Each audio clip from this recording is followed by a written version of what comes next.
Welcome to mega nine TV. Mission Kagar climax కు చేరుకుందా?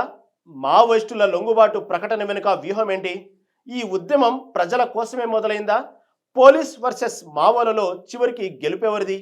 5 దశాబ్దాలుగా రాజీ లేని విధంగా పోరాటం చేసి ఇప్పుడు లొంగిపోవడానికి కారణం కగారేనా? దీని వెనుక ఏదైనా జరుగుతుందా, లేక నిజంగానే మావోలు ఈ నిర్ణయం తీసుకున్నారా?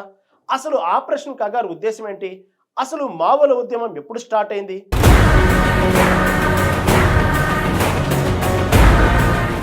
నక్సలిజం అంటే మావోల భాషలో మావోయిస్టుల ఉద్యమం. ఇది 1967లో పశ్చిమ బెంగాల్లోని నక్సల్బరి గ్రామంలో ప్రారంభమైంది.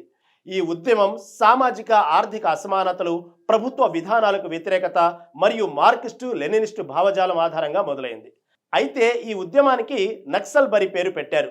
దీనిలో పాల్గొన్న వారిని నక్సలైట్లు లేదా నక్సల్స్ అని పిలుస్తారు. ఇలా ప్రజల కోసం అంటూ మావోయిస్టులు ఈ ఉద్యమాన్ని మొదలుపెట్టారు. కానీ చివరకు మావోయిస్టులు వర్సెస్ పోలీసులుగా మారింది. ఈ పోరు 5 దశాబ్దాల పాటు రాజీ లేని విధంగా సాగింది. గతంలో ఓసారి పోలీసులది పై చేయి అయితే మరోసారి మావోయిస్టులది పై చేయి ఉండేది. ప్రతీకార దాడులు కూడా జరిగేవి. కానీ ఇప్పుడు పరిస్థితి పూర్తిగా మారిపోయింది.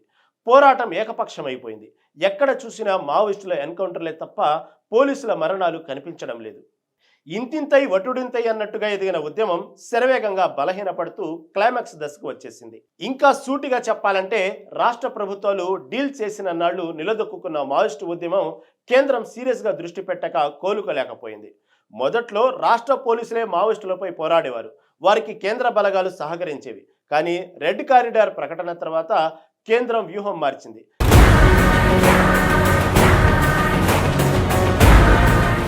కేంద్ర బలగాలే ముందుండి మావోయిస్టులతో పోరాడుతుంటే రాష్ట్ర పోలీసులు వారికి సహకారం అందిస్తున్నారు. యుద్ధ క్షేత్రంలోకి కేంద్ర బలగాల రాకతో అత్యాధునిక సాంకేతికత కూడా రంగప్రవేశం చేసింది. మరోవైపు ఆధునిక ఆయుధాలకే దూరమైన మావోయిస్టులు సాంకేతికతకు కౌంటర్ ఇవ్వలేక ఎన్కౌంటర్ కావడమో పారిపోవడమో చేస్తున్నారు. ఈ దుస్థితిని చూసే అగ్రనేతలు అనుకున్న వారు కూడా ఉద్యమానికి భవిష్యత్తు లేదనే భావనతో భారీ సంఖ్యలో క్యాడర్ను తీసుకుని మరీ లొంగిపోతున్నారు. 2025 మే నుంచే మావోయిస్టులకు వరుసగా బలమైన ఎదురుదెబ్బలు తగులుతూ వచ్చాయి. పార్టీ ప్రధాన కార్యదర్శి బస్వరాజ్ అలియాస్ నంబాల కేశవరావు ఎన్కౌంటర్ కావడం మావోయిస్టులకు పెద్ద షాక్. ఇది ఆ వెంటనే మల్లోజుల వేణుగోపాల్ అలియాస్ అభయ్ తుపాకులు వదిలేసి చర్చలకు వెళ్లడం మంచిదని లేఖ విడుదల చేశారు. దానికి మావోయిస్టులు సముఖత చూపకపోవడంతో ఆయన మహారాష్ట్రలో ప్రభుత్వానికి లొంగిపోయారు. ఆ తర్వాత కొన్ని గంటల వ్యవధిలోనే మరో అగ్రనేత ఆసన్న కూడా క్యాడర్తో సహా లొంగిపోయారు. ఈ పరిణామాలతో మావోయిస్టుల నైతిక స్థైర్యం సడలిన హిడ్మా ఉన్నాడు కదా అనే ఆఖరి ఆశ గట్టిగా కనిపించింది.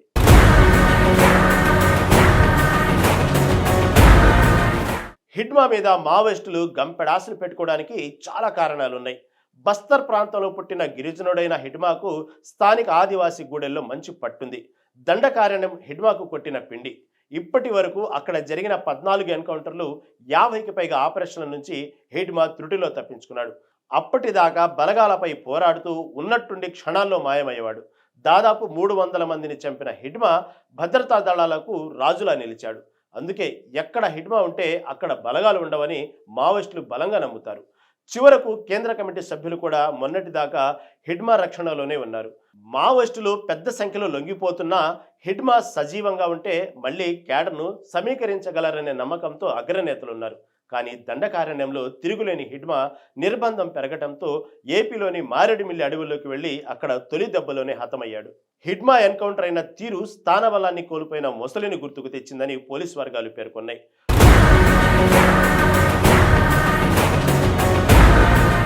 2026 మార్చి 31 నాటికి మావోయిస్టుల్ని ఏరేస్తామని ప్రకటించిన కేంద్రం ఆలోపే లక్ష్యాన్ని సాధించేందుకు ఉరకలు వేస్తుంది. ఒకవైపు అధినాయకుల లొంగుబాట్లు, ఎన్కౌంటర్లు జరుగుతుంటే ఇక తమ పోరాటం ఎందుకు, ఎవరి కోసమన్న అంతర్మథనం క్యాడర్లు వినిపిస్తుంది. గత 5 ఏళ్లలో మావోయిస్టు ప్రభావిత ప్రాంతాల్లో రోడ్లు, ఇతర మౌలిక సదుపాయాలు, వైద్య సేవలతో ఆదివాసీలకు దగ్గరవుతూ వచ్చిన బలగాలు వారి ద్వారా మావోల సమాచారం తెలుసుకున్నాయి. 2025 జనవరి నుంచి మరింత దూకుడు పెంచాయి బలగాలు. మావోయిస్టుల గుప్పెట్లోని ప్రాంతాలన్నింటినీ ఒక్కొక్కటిగా బలగాలు చేజిక్కించుకోవడం స్టార్ట్ చేశాయి. 2024 ప్రారంభం నుంచి వరుస ఎన్కౌంటర్లతో ఛత్తీస్గఢ్ అడవులు దద్దరిల్లుతున్నాయి. వరుస పెట్టి మావోయిస్టు అగ్రనేతలు చనిపోతుండడం ఆ సంస్థకు దెబ్బ మీద దెబ్బగా చెప్పాలి. మావోయిస్టులపై పోలీసుల ద్విముఖ వ్యూహం ఫలిస్తుంది.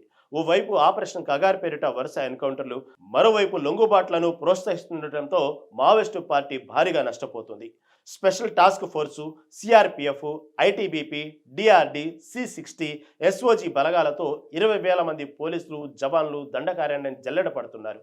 హెలికాప్టర్లు, డ్రోన్లు, భారీ వెహికల్స్ సహాయంతో ఒక్కో ప్రాంతాన్ని స్వాధీనం చేసుకుంటూ ముందుకు సాగుతున్నారు.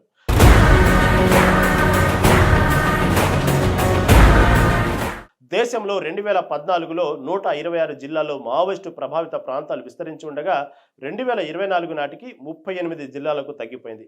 అది కాస్త ఈ ఏడాదిన్నర వ్యవధిలో ఛత్తీస్గఢ్లోని బీజాపూర్, కాంకేర్, నారాయణపూర్, సుకుమా, జార్ఖండ్లోని వెస్ట్ సింగ్భూము, మహారాష్ట్రలోని గడ్చిరోలి జిల్లాలకు పరిమితమైంది.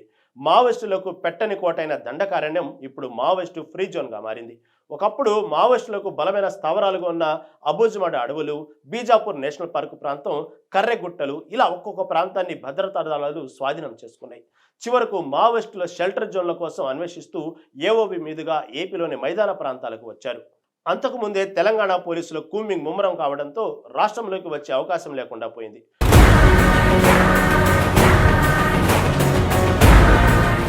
మొదట ఏపీ పోలీసుని తక్కువ అంచనా వేసిన మావోయిస్టులు ఇప్పుడు ఒకేసారి భిన్న ప్రాంతాల్లో పలువురిని అదుపులోకి తీసుకోవడంతో ఉద్దేశపూర్వకంగా ట్రాప్లో పడేసేలా చేశారని భావిస్తున్నారు. దీనికి తోడు మావోయిస్టు అగ్రనేతల్లో నెలకొన్న సైద్ధాంతిక విభేదాలతో మావోయిస్టు పార్టీ క్యాడర్ సతమతమవుతుంది.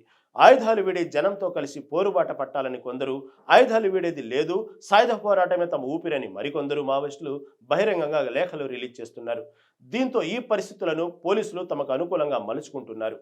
కేంద్ర రాష్ట్ర ప్రభుత్వాలు మావోయిస్టులపై అణిచివేతను తీవ్రతరం చేయడంతో మావోయిస్టు పార్టీ అగ్రనేతలంతా దండకార్యానికి మకాం మార్చారు. ఇక్కడ నార్త్ బస్తర్, మాడు, గడ్చిరౌలి, సౌత్ బస్తర్, పిఎల్జీ కమిటీలదే కీలక పాత్ర.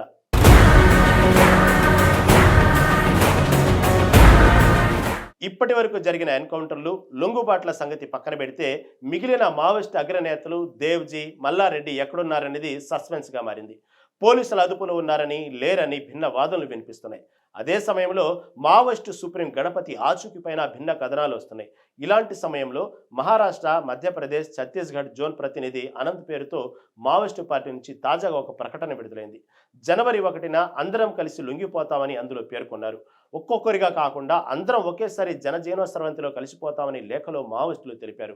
మావోయిస్టు అగ్రనేతలు మల్లోజుల, ఆసిన లొంగుబాటుతో పాటు హిడ్మా ఎన్కౌంటర్తో పార్టీ బలహీనమైనట్లు స్పష్టం చేశారు. మావోయిస్టులు అంతా లొంగిపోవాలని ఇటీవల కేంద్రం పిలుపునిచ్చిన నేపథ్యంలో తాము ఈ నిర్ణయానికి వచ్చినట్లు పార్టీ స్పష్టం చేసింది. అయితే తమకు సహకరించే రాష్ట్రంలో లొంగిపోవడానికి తాము సిద్ధంగా ఉన్నామని మావోయిస్టు పార్టీ తాజా ప్రకటనలో స్పష్టం చేసింది. అందరం లొంగిపోయేందుకు కొంత సమయం ఇవ్వాలని సూచించింది. ఈ నేపథ్యంలో మహారాష్ట్ర, మధ్యప్రదేశ్, ఛత్తీస్గఢ్ ప్రభుత్వాలు కాస్త సమయం పాటించాలని విజ్ఞప్తి చేసింది.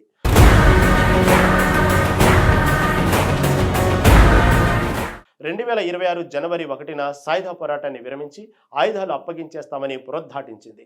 ప్రభుత్వం కల్పించే పునరావాసాన్ని అంగీకరించేందుకు తామంతా సిద్ధంగా ఉన్నట్లు మావోయిస్టు పార్టీ లేఖలు వివరించింది. డిసెంబర్ 1 నుంచి జనవరి 1, 2026 వరకు ప్రతిరోజు ఉదయం 11 నుంచి 11 గంటల 15 నిమిషంల మధ్య సంప్రదింపులకు ఓపెన్ లైవ్గా ఒక ఫోన్ నెంబర్ విడుదల చేశారు.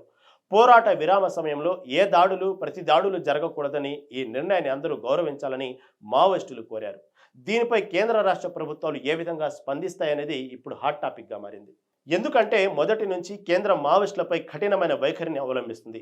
ఎట్టకేలకు తమ దారికి తెచ్చుకుందని కొంతమంది విశ్లేషకులు అంటున్నారు. కానీ ఇంత సడన్గా లొంగుబాటు ప్రకటన అంటూనే అనుమానాలు వ్యక్తమవుతున్నాయి.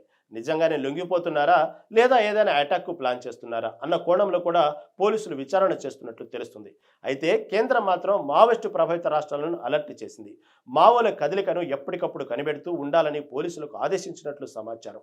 అంతా లొంగిపోయే వరకు కూడా ఎలాంటి సంఘటనలకు తావు లేకుండా చూసేందుకు పోలీసులు ఏర్పాటు చేస్తున్నారు. శాశ్వత మావోల లొంగుబాటు నిజమైతే మాత్రం ఈ విజయం ఖచ్చితంగా కేంద్ర రాష్ట్ర ప్రభుత్వాలదే అవుతుంది.